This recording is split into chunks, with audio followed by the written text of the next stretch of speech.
우리 한국 정서에서 지금 강력한 처벌 원하잖아요. 저도 동의해요.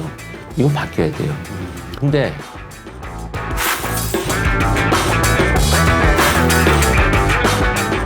권윤영입니다. 반갑습니다. 조수 셜록군입니다. 셜록군이 유튜브를 하면서 범죄에 관심을 갖다 보니까 네네. 점점 얼굴이 어두워지는 것 같아서 네, 걱정이긴 합니다. 저는 점점 얼굴이 밝아지고 있습니다. 일단 청소년 범죄가 강력 범죄로 이어지는 경우들이 많아요. 네네. 그래서 오늘 뭐 이 시간에 다 말씀드릴 수는 없겠지만 네. 청소년 범죄자들이 왜 범죄에 빠지게 되느냐 여기에 대한 이야기를 조금 나눠볼까 하는데요. 예. 범죄에 빠지게 되는 가장 큰 배경 중에 하나가 고립감 같은 거거든요. 예를 들면 첫 번째는 지속적으로 경험하는 어떤 불쾌한 상황들, 네. 경제적인 문제일 수도 있어요. 가족의 해체, 부모의 폭력, 뭐 이런 갈등, 계속 지속적으로 불쾌한 상황이 짜증나는 상황으로 연결되는 이런 단계가 되면 사람들이 일단 공격성이 높아집니다. 청소년들은 그런 가정의 해체나 폭력이나 이런 것들이 일어날 때 네. 사실 누군가한테 도움을 요청해야 되잖아요. 네네, 근데 그렇죠. 쉽지 않아요. 왜? 이 도움을 요청한다고 해도 달라질 게 없다라고 하는 생각이 무력감이에요. 아. 그래서 무력감에 빠지기 전에 뭔가 도움이 있어야 되는데 사실 그 정도 단계가 되면 이미 이제 굉장히 공격적인 성향도 드러내고 치명적으로 위험한 생각, 내가 사회로부터 동떨어져 있는 사람이다 이렇게 생각을 하게 됩니다.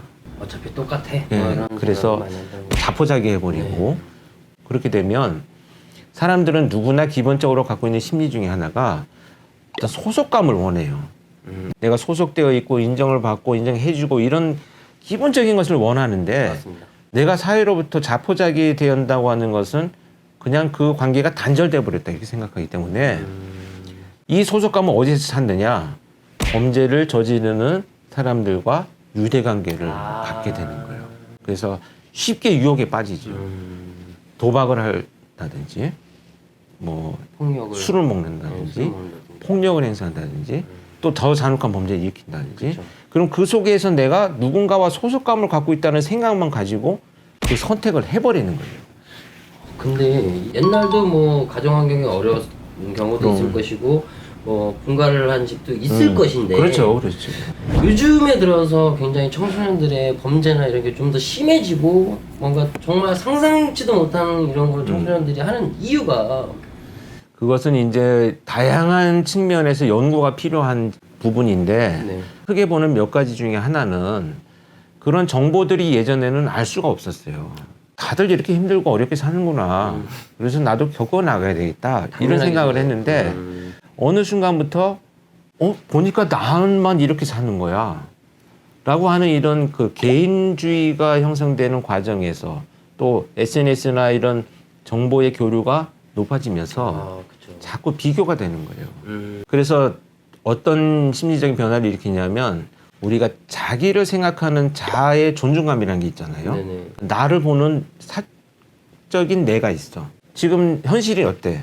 우리 셜록호는 본인이 지금 생각할 때 나는 이런 사람이야 라는 게 있잖아요. 네네 그렇죠. 근데 이상이 원하는 이런 사람이야가 또 있어. 우리 마음속에. 나는 이런 사람이 되고 싶어. 어떤 느낌인지 알 것 같아요. 네. 나는 이런 사람이 되고 싶어.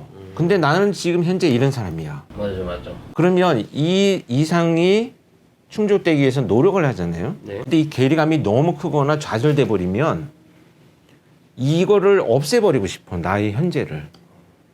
그래서 거짓말하고 돈이 없는데도 있는 척하고 좋은 사람으로 보여지려고 하고 이러다 보니까 범죄로 인한 돈만 있으면 돼.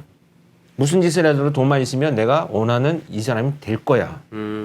이런 어떤 그 과정을 거쳐가는 거죠. 교수님 오늘 교수님 말씀하시는데 저는 교수님 점쟁인 줄 알았어요. 오늘 뒷 배경도 뭔가 타로점 보는 듯한 이런 배경에 교수님이 제 심리를 딱딱딱 맞춰주시니까 그런 부분 때문에 청소년의 좀 범죄가 많이 일어난다. 네, 점차 늘어나고 있죠. 물론 이제 다양한 원인들이 있겠지만 네. 기본적으로 그런 이제 과정들을 공통되게 겪어 나가고 있어요. 그러면 어떤 식으로 해야 이런 청소년의 사고가 조금 많이 없어질 수 있을까요? 교수님 생각에. 사실 이게 굉장히 어려운 문제죠. 사실 인간의 마음이라는 게 청소년이든 성인이든 어떤 개개인별로의 그 흐름과 과정을 거쳐가기 때문에 이렇게 하면 범죄가 줄어든다 이렇게 답을 낼 수는 없어요. 근데 중요한 건 뭐냐? 노력을 해야죠. 이 노력은 뭐냐면 범죄에 개입되기까지의 과정을 면밀히 검토해서 그 요소를 제거하는 건데 일단 공통되게 나타나는 건 뭐냐면 그 아이들이 그렇게 도움받고자 하는 노력을 안 한다. 그러면 어떤 방식으로 도움을 주고 접촉을 해야 될 것이냐. 그러니까 지금 아직까지 우리 사회가 갖고 있는 것 중에 하나는 자기 책임이야 범죄는. 네, 그렇죠. 이렇게 생각해 버릴 수 있다는 거예요. 간단히 제가 생각을 했을 때 이런 방법 어떨까요? 좀 더 줄어들려면 학교에서 수업을 하는 거죠. 이런 사고, 이런 나쁜 짓을 하면 이런 처벌을 받는다. 이런 걸 수업으로 하면 그거 되게 위험한 거예요. 아 그래요? 지금 외국에서 연구된 자료를 보면 네. 그런 것에 거절하는 훈련을 시도한 나라가 있었어요. 친구들이 와서 야, 뭐 술 먹으러 가자. 또는 뭐 도둑질을 같이 하자. 뭐 이런 걸 제안을 할 때 네. 단호하게 거절하는 방법을 훈련을 시키는 교육 프로그램을 짰어요. 그런데 어떤 결과가 빚어졌냐? 이 아이들이 나만 이런 걸 안 하고 있었구나. 많은 친구들이 나와 이런 걸 같이 하기를 원하고 있었구나로 이해를 해버린 거야. 그래서 거절하는 훈련은 됐지만 왜 거절해야 되는지 동기가 자꾸 낮아져 버렸. 결과가 빚어졌어요. 그래서 어떻게 바꿨느냐? 동기가 형성될 수 있도록 다른 아이들이 그런 일을 하는 것은 극소수의 사람들일 뿐더러 그런 것을 했을 때의 결과가 어떻게 된다는 것을 알려주면서 거절해야 된다는 방법을 가르쳐야 된다는 것으로 바뀌었어요. 그러니까 이건 어떤 결과가 빚어졌냐면 거절해야 되는 스킬, 방법은 조금 떨어졌는데 네. 반드시 거절해야 되겠구나라는 동기가 높아졌어요. 그래서 그 점들을 우리가 교육을 할 때도 이렇게 아동 청소년들의 심리에 맞춰진 프로그램들이 개발이 되어야 되고 단순히 많은 애들이 지금 굉장히 많은 애들이 온라인 도박으로 해서 지금 아주 큰 문제가 일어났어. 너 절대 하면 안 돼. 라고 하면 나 빼고 다 했구나. 다 그런 일들을 하면서 살아가고 있구나. 대부분의 친구들이 이렇게 생각해버려서 교육을 잘해야 되고 두 번째 처벌에 관련 문제인데 우리 한국 정서에서 지금 강력한 처벌 원하잖아요. 저도 동의해요. 기존에는 그런 강력 범죄들이 안 일어났기 때문에 이 청소년 범죄에 대해서 기회를 준다는 측면에 처벌이 일어났어요. 근데 지금은 강력 범죄가 일어남에도 불구하고 이게 같이 적용되잖아요. 이건 바뀌어야 돼요. 근데 여기서 우리가 짚어볼 건 뭐냐? 강력하게 처벌한다고 해서 청소년 범죄가 줄어드느냐? 그렇진 않거든요. 지금 우리가 정서에서 원하는 건 뭐냐면 강력한 처벌과 더불어서 형평성이 있어야 돼요. 무슨 얘기냐? 피해자는 피해를 당하고 굉장히 고통스러워요. 그리고 심지어 사망하기도 하고. 네. 근데 이 청소년 가해자를 보니까 하나도 안 아파 보여. 그리고 뭐 죄책감도 없고 반성도 안 하고. 반성도 안 하고 그냥 뭐 처벌도 가볍고 이러면 피해 당한 사람들만 너무 억울하잖아. 그렇죠. 그래서 이 정서가 해결이 돼야 되는데 이 정서가 지금 이제 강력한 처벌을 원하는 것으로 지금 이제 전환됐잖아요. 네네. 그래서 어떤 면밀한 분석 재범의 우려가 있고 이 청소년이 살아온 환경에 이 범죄를 저질러졌을 때의 배경들을 분석해 가지고 네. 치료 프로그램이나 또는 어떤 처벌도 자꾸 이렇게 바뀌어서 적용이 되어야지 이 형평성 없이 어떤 사람은 변호사를 잘 얻어가지고 작은 처벌을 받고 가서 울어라. 어떤 사람은 또 뭐 강력한 또 처벌을 받고 이런 형평성들이 지금 무너지면서 이게 문제라는 거지. 강력한 처벌 이거 되게 중요하죠. 그러나 그 배경에 형평성 있게 똑같이 갈 수 있는 제도 장치 마련하고 그걸 통해서 그에 상응하는 처벌이 있어야 되죠. 그러니까 처벌을 무작정 높이는 게 아니고 그에 상응하는 적절한 처벌. 징벌적 처벌도 있고 네. 또는 회복적 처벌. 재범을 일으키지 않고 피해자의 피해가 회복될 수 있는 정말 가해자의 변화를 추구하는 이런 형태의 어떤 우리 관점들이 이 시대에는 필요하다 이렇게 생각합니다. 지금 사실 어떻게 보면 우리 사회가 변화돼가는 것에 법이 못 따라가고 있는 거예요. 속도에 비해서. 네, 특히 사이버 범죄, 지금 N번방으로 인해서 굉장히 충격적이잖아요. 근데 거기에 대한 처벌, 사실 이거는 우리 너무 가볍게 생각하거든요. 그렇죠. 어마어마 참.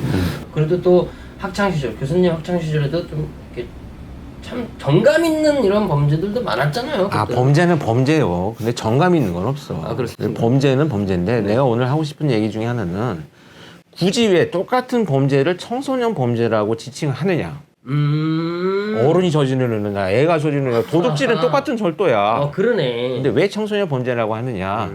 그나마 개전을 할 수 있는 여지가 있는 아이들이니까 우리가 보호하자는 뜻에서 그런 의미를 두었는데 교정이 가능하다. 이제는 본질적으로 이 범죄가 왜 벌어지고 이 아이가 어떤 상태에서 범죄를 저질렀는지 성인과의 비교 분석을 할 수 있는 이런 노력들이 필요하다. 그런 것이 지금 오늘 드리고 싶은 말입니다. 그래서 교육도 잘 해야 돼. 잘 프로그램 잘 짜야 되고 특히 어른들의 사고방식 중에 제일 아직까지 고착되어 있는 게 뭐가 있나요? 야, 열심히 살고 최선을 다해서 살아야만 성공할 수 있어. 물론 당연한 말인데 성공할 수 있는 기회도 박탈되어 있다. 최선을 다할 수 있는 기회도 박탈되어 있는 아이들한테 최선을 다하라고 하면 차라리 죽으라고 하는 거나 똑같아요. 그러고 안 되면 넌 열심히 안 했어. 더 열심히. 그럼 그것은 아직까지 기성세대가 갖고 있는 좀 왜곡된 감정이에요. 어떤 기회가 있는지, 왜 얘가 잃게 되었는지 이런 것들을 들여다본다면 예방을 할 수 있는 방법이 저는 분명히 있다고 봅니다. 그래서 사실 청소년 범죄의 대부분은 양육을 하는 양육자들과의 갈등 관계가 굉장히 많아요. 그래서 이 어른들에 대한 경각심을 줄 수 있는 이런 오히려 더, 계기들이 더 많이 만들어져야 되고 성인들이 좀 더 생각을 해야 되는. 기성세대가 바뀌지 않는다면 이거는 우리가 참 바꿀 수 없어요. 지금 청소년 이런 법이나 이런 부분 예방을 하기 위해서 많은 분들이 지금 노력을 하고 있겠지만 교수님 말씀대로 좀 더 디테일하게 좀 더 세밀하게 좀 더 들어가야 된다. 뭐 이런. 그렇죠. 뭐 결론 없이 뭐 제시만 한 것 같지만 사실은 그 과정에 어떤 심리적인 변화가 일어났는지 제가 몇 가지 좀 설명을 드렸고 그걸 통해서 내가 무엇을 할 수 있느냐를 서로 공유하는 이런 기회가 되길 바라고요.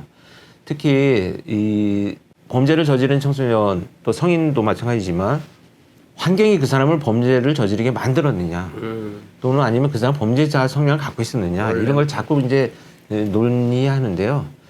저는 이렇게 생각합니다. 상황은 누구한테든지 공평하게 다 좋게 주어질 수가 없어요. 그런데 중요한 건 뭐냐? 개인은 그렇게 주어진 상황 중에 그나마 최선의 것을 선택할 수 있다라고 하는 권리와 의무가 있다는 겁니다. 그래서 범죄를 저질렀다면 책임을 당연히 그가 져야 되고 책임을 지는 과정에서 그런 잘못된 선택을 할 수밖에 없는 고립된 상태가 지속된다면 그것을 없애주는 것이 예방의 첫 번째 길이다 이렇게 봅니다. 범죄는 어떤 것으로도 합리화가 안 됩니다. 그리고 작은 것에서부터 점차 발전해 나가기 때문에 작은 것에 대한 어떤 묵인보다는 작은 것에 대해서 그 책임성을 알려주는 것이 필요하다 이렇게 생각합니다. 요즘 사회적인 좀 이슈가 되고 있고 좀 예방을 좀 꼭 필요한 우리 청소년들의 이런 사고나 이런 부분에 대해서 교수님과 한번 얘기를 나눠봤습니다. 여러분 좋아요, 구독은 우리 권은영 교수님의 큰 힘이 됩니다. 고맙습니다.